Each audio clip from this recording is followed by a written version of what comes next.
readers. Welcome to Books Connect Us from Penguin Random House. This is a podcast about staying connected with each other and the stories and authors who inspire us. On today's show, we have author Chanel Cleeton, the New York Times and USA Today bestselling author of Reese Witherspoon Book Club pick Next Year in Havana. Her latest book, Last Train to Key West, is about how, in 1935, three women are forever changed when one of the most powerful hurricanes in history barrels towards the Florida Keys. OprahMag.com says, Cleeton's beach reads are often lit by the sun of places like Florida and Cuba, and her latest doesn't disappoint. Now let's join internationally renowned book blogger Vilma Iris Gonzalez in conversation with Chanel Cleeton. Thank you, Chanel. It's so great to talk to you and talk about all kinds of things. Super excited specifically to kind of kick this off and learn more about your newest novel, The Last Train to Key West. It comes out June 16th, so it's almost time. Can you tell us a little bit about the book? Yes, definitely. Well, first off, thank you so much for chatting with me today. I'm so excited to do this. And yes, just so excited for Last Train to Key West release coming up. You know, I feel like it's one of those things where you write a book years, before the release and you have all that kind of build up. And so it's really nice that it's here now.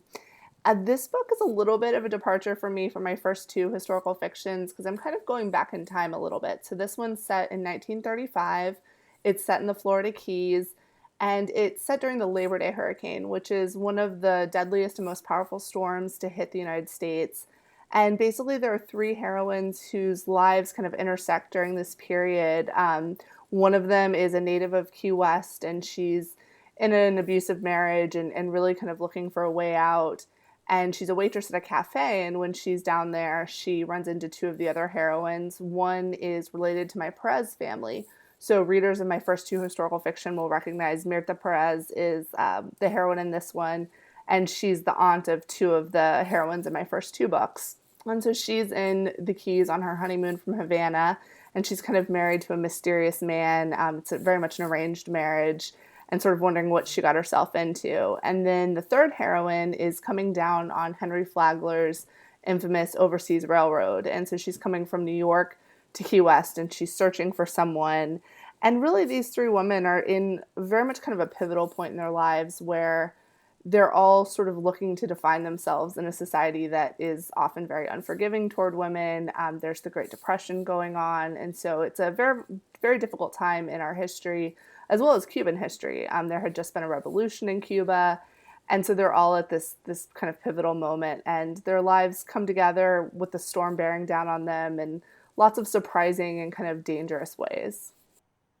And so these women initially don't know each other. It's kind of how they come together and how their lives intersect through what is happening at this time in history and with the hurricane. Yes, yeah, they're very much coming from different walks of life. They have very different perspectives.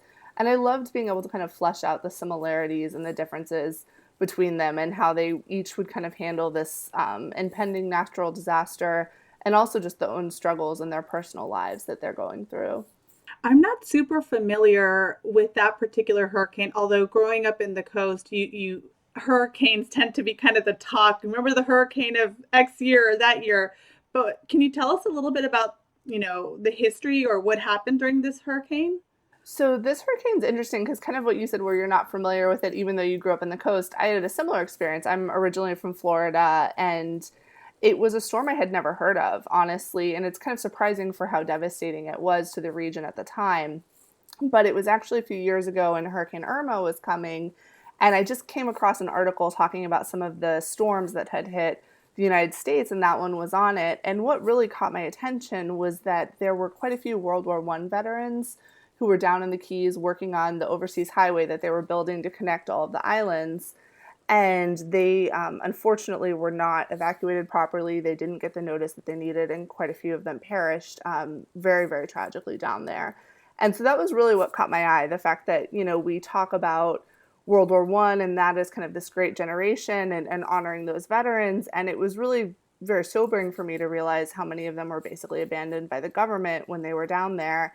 And that really piqued my interest in the storm. And then the more I began to research not just about the World War I veterans, but also about this overseas railroad that was basically a train that went from New York to Key West, and then from Key West you could take a ferry to Havana. And the whole goal was that it was supposed to make travel to Cuba so easy.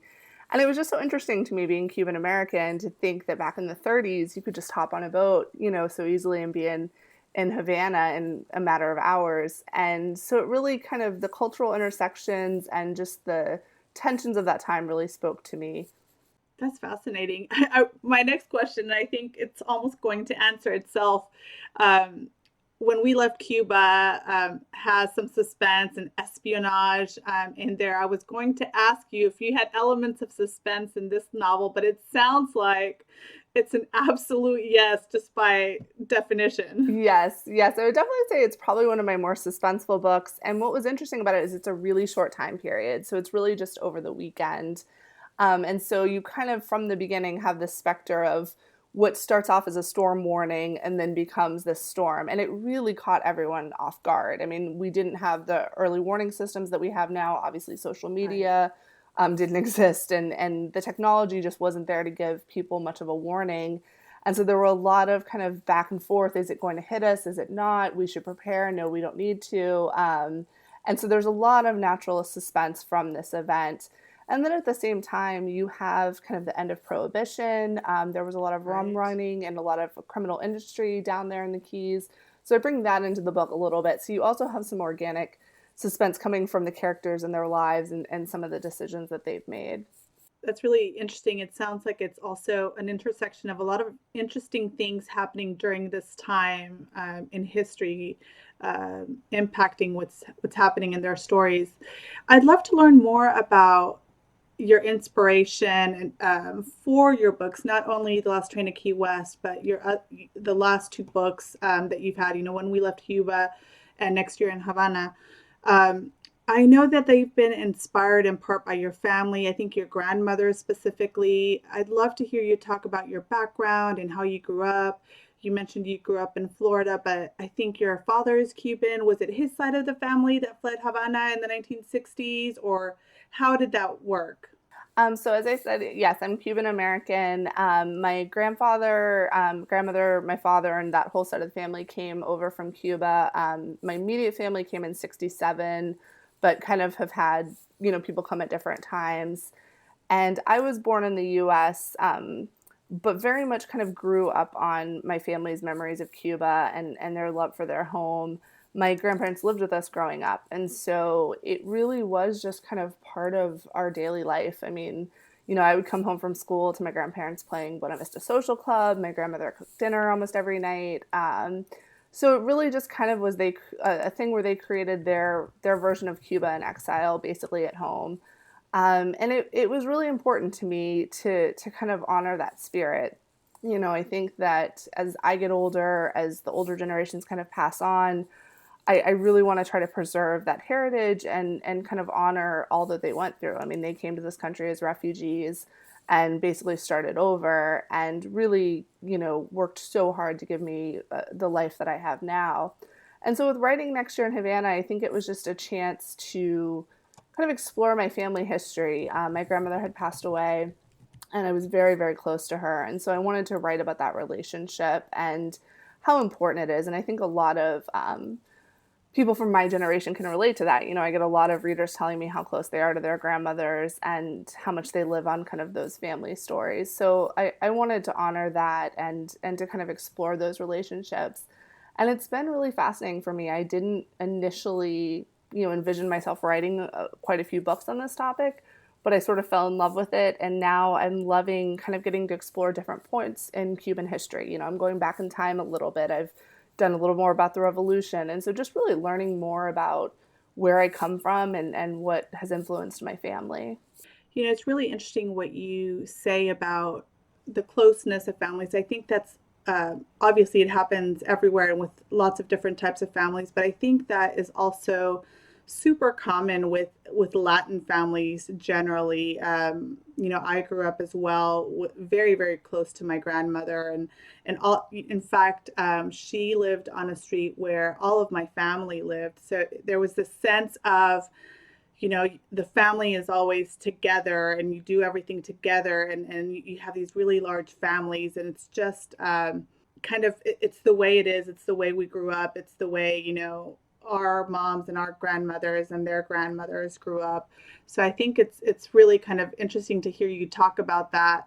And, similarly in my family, we had some very strong women kind of leading the charge, which I think is really interesting, kind of, because it sounds like it was the same on your side. Is that right? Yes, very much so. And I always think it's interesting because I think there's kind of that stereotype of Latin culture, like, oh, the man runs the show. And, Right. my experience is totally the opposite.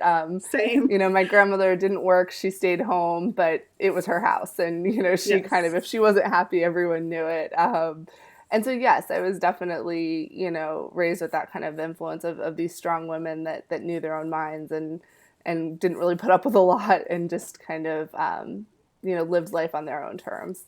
So it sounds like you've definitely, especially, from what we see in the books, you've learned a lot about your family, but have you learned anything about yourself or had any aha moments in terms of how what you've learned have impacted you? Definitely. I mean, it's been really interesting because I didn't necessarily envision that I would go down this path or that it would influence me as much as it has. When I started writing Next Year in Havana, what really sparked it was a family story that my dad had told me. And I mentioned that I kind of grew up on my family stories of Cuba, but it was one I actually hadn't heard before. And it was of a night before they left Havana in '67 when everyone met kind of in the middle of the night in the backyard of my grandparents' house, and they buried all of their valuables. Because that's, when you left the country, you couldn't take much with you. You could take a suitcase and really nothing of value because it was going to be confiscated at the airport.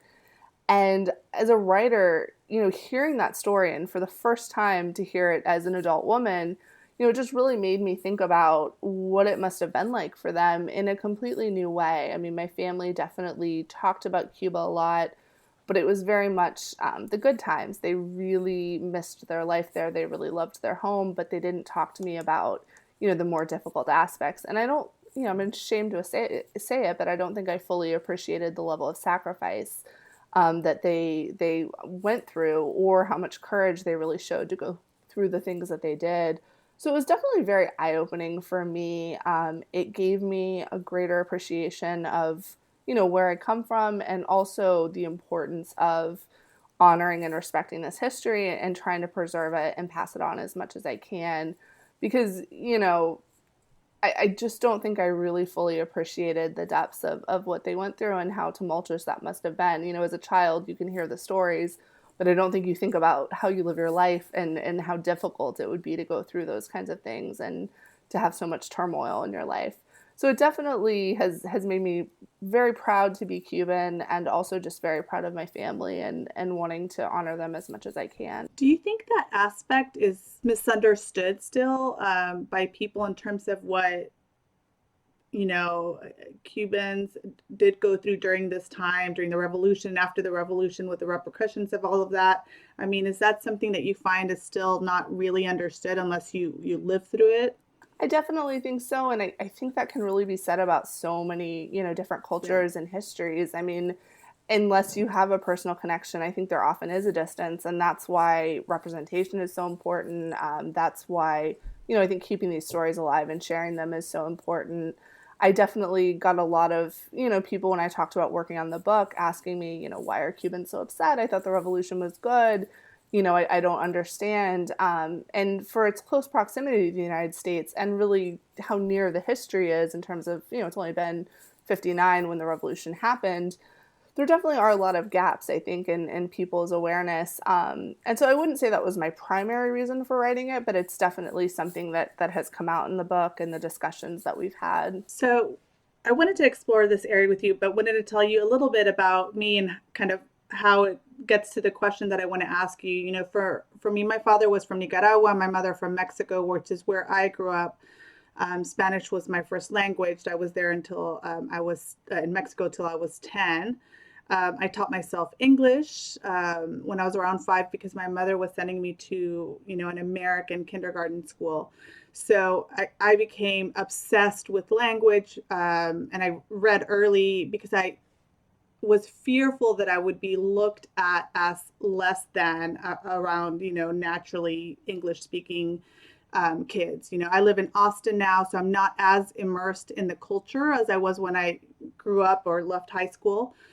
And sometimes there's this sense, I think, that I'm not fully part of one or the other, whether it's culture or thing. And I go back, my cousins from Mexico say, oh, you have an accent now. And then here, and so was just wondering from your perspective and your perspective perhaps of other family members, is that something that you ever struggle with, like a bicultural identity? I feel like that is likely the experience of the Latinx folks here in the U.S. No, I definitely relate to that. I mean, what you said really resonates with me. I kind of had a slightly similar experience with language. I was born in the United States, but pretty much immediately after I was born, we moved to the Dominican Republic. So I actually spent the first few years of my life in the Dominican Republic, and I started speaking Spanish before I spoke English. So it is kind of an interesting thing. We moved back to the United States probably when I was, I think, pre-K age, kindergarten age. And I had to learn English. I heard stories that I guess when I was a kid, I'd get teased a bit for speaking in Spanish. And we definitely spoke Spanish at home. But honestly, as I've gotten older, and kind of lived around the world in places that don't have, a heavy Cuban population or even a Latinx population, I feel like my Spanish has really gone. And that's one of the things, I'm always a little insecure about. And I talk to my family about that a lot because I feel like for it being my first language, I should certainly be much stronger in it than I am. But I was even talking to my dad, and he left Cuba when he was 9. And he was saying how he doesn't really write comfortably in Spanish. It's one of those things where you don't think about it, but if you don't take those classes in that language, you don't kind of advance past that certain point. So I very much speak like the household Spanish I spoke at home. But it's definitely something, I'm a little insecure about. And when I do book tours, I always have people kind of speak to me in Spanish. And I can do it, but it's one of those things where you have just that kind of insecurity, I think, of, is my accent wrong? Is my grammar terrible? Am I not going to know this word that I should know, but it doesn't come to me in the moment? And I do the kind of deer in the headlights look. So yeah, I think identity is a funny thing. And if I had honestly known when I was writing the book, kind of the reception it would have, like obviously the Reese pick, put it much more on people's radar, and many people read it because of that. And I don't think I realized how many people would write the book or would read the book when I was writing it. And I probably would have been like too self-conscious to put some of the things that, I put on the page because it is really personal. And it's kind of hard to admit those places where you kind of feel less than or, insecure about yourself, or you don't know quite where you fit in. And I think for a long time, I really thought it was just me. And then talking to readers about this book, hearing stories like yours, it means a lot to know that you're not the only one kind of straddling these different things, and you're not the only one whose Spanish maybe might not be what they want it to be, or who kind of feels like they don't have as strong of a connection with their family, living far away. It's tough. And I grew up in Florida, but I actually grew up in North Florida for most of my childhood, and there wasn't a Cuban population. I mean, my culture and my history came directly from my family. And so it is kind of a weird thing. And I think especially with diaspora cultures where you don't have that tangible connection to a place, it's even weirder because, I didn't go to Cuba. I haven't had that connection. It's all just from my family's stories and their memories. But it's like you said earlier, it's identity is a funny thing. I think that it's not fully one thing or fully the other. And I think increasingly that is the truth. And it's even more interesting when I think about like my kids, and they say, well, what am I, Mom? And it's even hard to answer that question. But I think, it's nobody really is fully one thing or the other, especially at least increasingly so in the United States. There's so many of our families that are immigrants or that have moved here after a certain time. And it's just kind of a blended, beautiful culture, which is what it is. So that's really, I'm fascinated by this topic. And I know we could talk probably hours just on this one thing alone, but You mentioned, of course, that you grew up in Florida, but you don't live in Florida anymore. Is that right? No, I'm in Virginia now. So my husband's military, so we moved quite a bit. And I went to school overseas. So I've just not had that, same connection for a long time. I was going to ask you where you're quarantining from and how all of that is going. How has this time been? It's been interesting. I mean, I think like everyone else, it's a challenging time. I find myself really not able to focus. I'll have good days, I'll have bad days. I was kind of talking to someone the other day, and I write about these women going through these horrible events in history. And I look now at my own life, and I'm like, I thought I would be strong like my heroines, and I'm really not.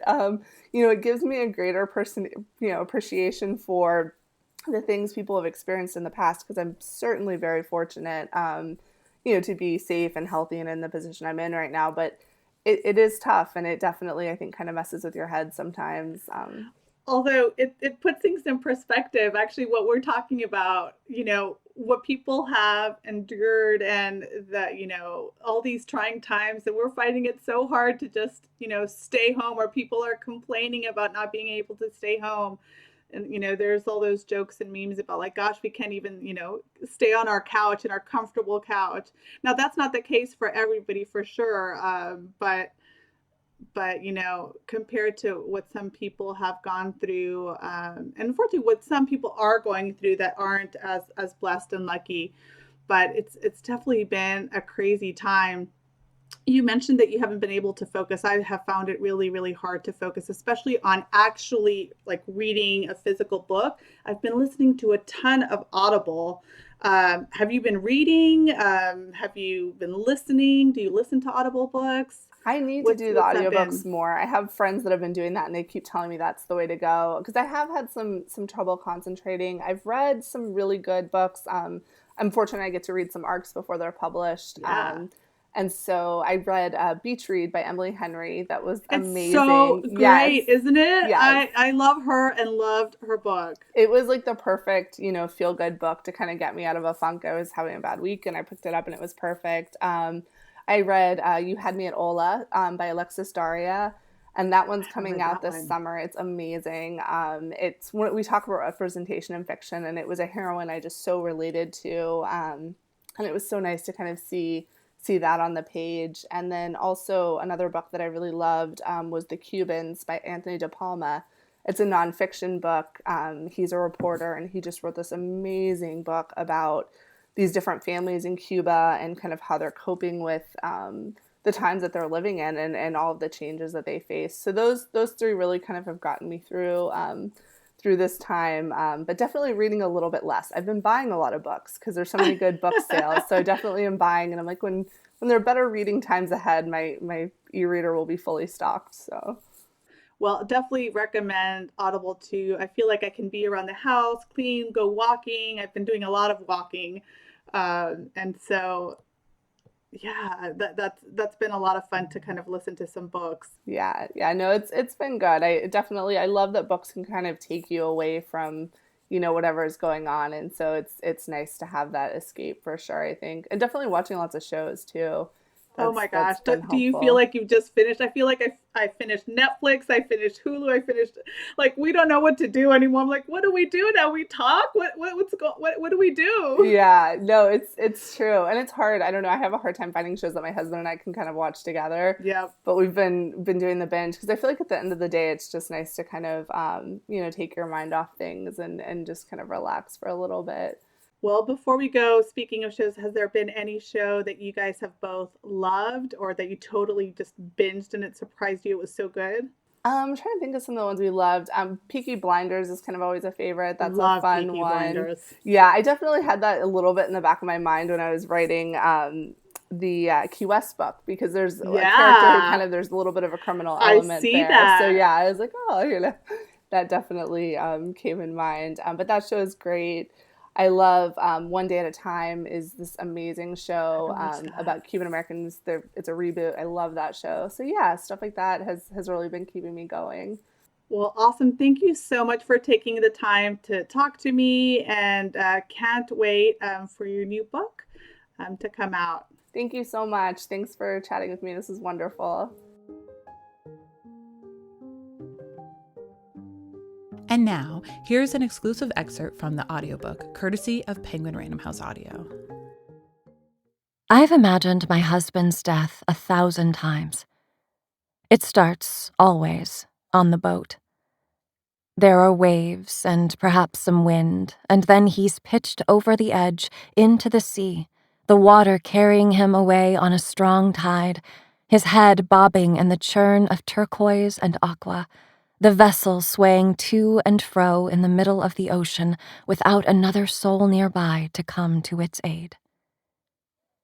Sometimes the image assaults me as I go about my day, hanging the laundry on the clothesline, the white sheets flapping in the breeze, the scent of lye on the air.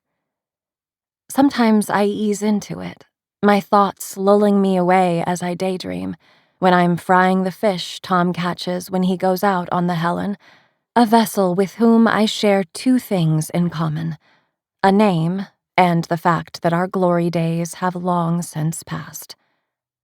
Other times it comes to me in sleep, and I jolt awake, my breaths harsh and ragged, mixing with the sound of my husband snoring beside me, his hairy arm thrown over my waist, his breath hot on my neck, the scent of gin oozing from his pores.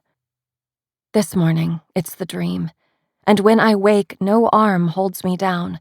The space beside me is empty, an indent in the mattress from where my husband's body lay. How could I have overslept? I dress quickly, going through my morning ablutions efficiently in the water closet, hoping for the proper balance between looking pleasing and expediency. The tenor of our days is set in the mornings, in the early moments before Tom goes out to sea, the sun hours from showing its face. If Tom is happy, if the weather is good, the fish plentiful, if I do as I am supposed to, it will be a passable day. If Tom isn't happy, a wave of nausea hits me. Pain pulses at my abdomen, settling deep in my lower back, and I brace myself against the bedroom wall. The baby kicks, and I slide my hand down to catch the end of the movement. These past few weeks, the baby has become more active, rolling and jabbing, pushing to make its way into the world now that the due date is near. The nausea subsides, and I right myself, the pain passing as quickly as it came. I walk from the bedroom to the main part of the cottage. Tom is seated at the table shoved into one corner of the open room that serves as our kitchen, living, and dining space. When Tom first brought me here after our marriage 9 years ago, it seemed the perfect place for us to start our life together, the home where we would grow our family. I scrubbed every inch of it until it shone, roamed the beaches when Tom was out to sea, and collected all sort of interesting things that had been cast ashore by boaters and smugglers, repurposing them as furniture we could ill afford to buy. The dining table where Tom's body looms was once a crate that likely carried contraband alcohol back in the day when doing so was a crime. Where I once cleaned with pride for all of the possibility of what could be, I now see the loss of all we could have been. The house where I poured so many dreams, just another promise left unfulfilled. Floorboards are missing, paint peeling on the exterior, our living space shared with all manner of beasts and vermin that push their way inside all available nooks and crevices, the proximity to the water, not even 50 feet away, the only thing to recommend it. Tom's boat is moored in the cove, within an easy distance. When Tom is at sea, the cottage is cozy. The mangroves surrounding us are protection from the outside world. When he is home, it is a pair of hands around my neck.